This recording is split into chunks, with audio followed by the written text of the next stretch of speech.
Hello, my name's Simon and I'm the lead instructor for Urban Fox Self-Defense.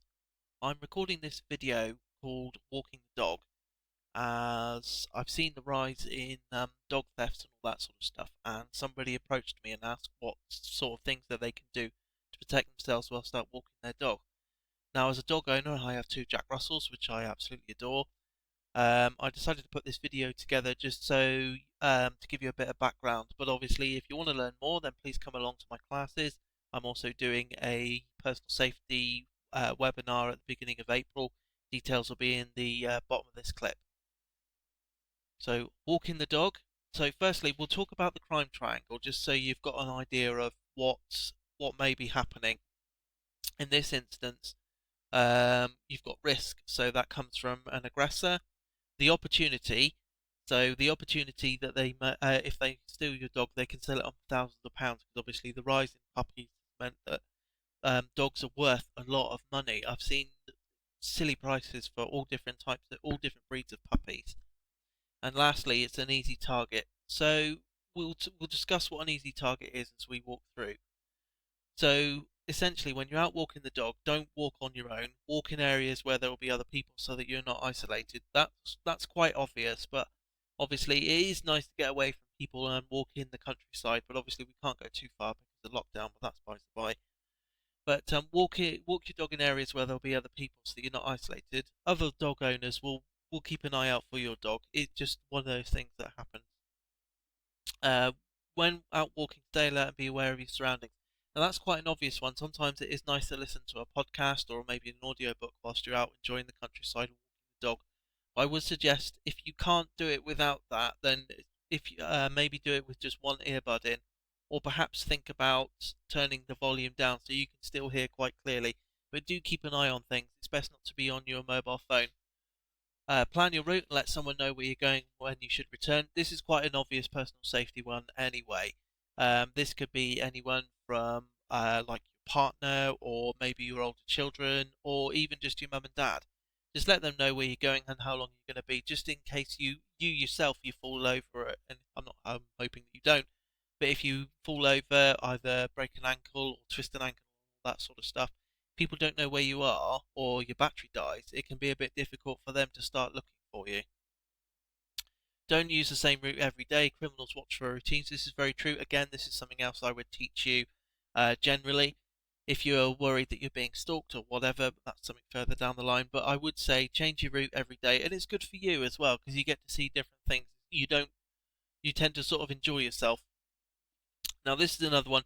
If you're walking by a road, always walk towards the oncoming traffic so that a curb crawler can't pull up beside you. Again, this is another quite common one. I saw something posted on Facebook where somebody was driving near a dog that was off the lead in a park, and the person that was trying to steal the dog was trying to call it to them. So if you can, and keep your dogs on the lead for very obvious reasons.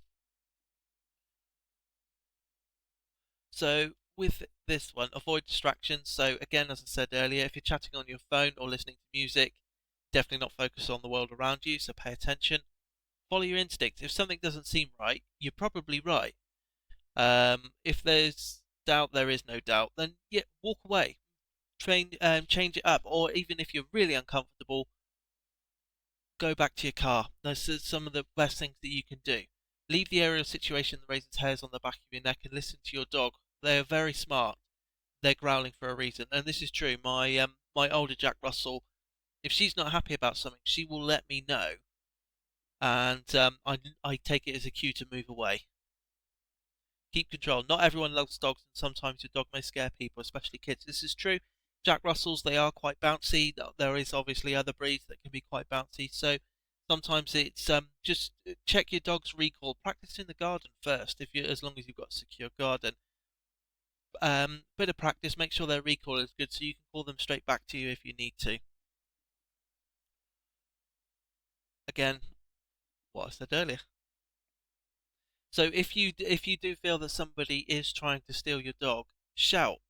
Make as much noise as you possibly can. Scream at the top of your lungs if you have to. Men or women, just lots and lots of noise. Don't shout help. I always teach my students and will say to you, Shout fire as loud as you possibly can. Scream it if you really want to. So you've always got that defense because it draws attention to you.